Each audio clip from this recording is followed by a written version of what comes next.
Ak plánuješ dovolenku v mimosezóne, tak sleduj toto video a využi všetky možnosti, ktoré ti Mara Resort v mimosezóne ponúka, pretože sa mega oplatia.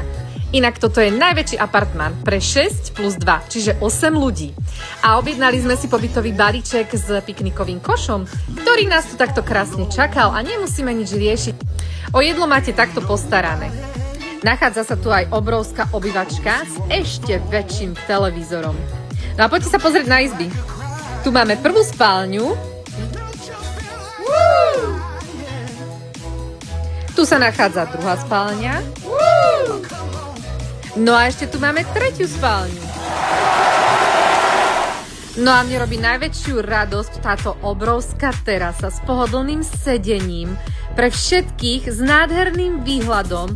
Môžete si tu vychutnávať západy slnka, pozorovať nízke Tatry, Liptovskú Maru, no a čerešnička na torte. Táto mega výrivka, ktorá je tu non-stop pre vás, v ktorej sa zrelaxujete v úžasnej horúcej vode. Najlepšie kúpanie večer. Takže toto si vychutnáte na 100%. No a toto nie je vôbec všetko. Mara Resort pre vás pripravil ďalší pobytový balíček s raňajkami v reštaurácii Pinus v Demenová Resort. Môžete si prísť ráno vychutnať raňajky formou bufetových stolov a potom vyraziť na výlet. Ponuka je naozaj pestrá. Najväčšiu radosť mi urobili wafle, ktoré si môžete urobiť sami.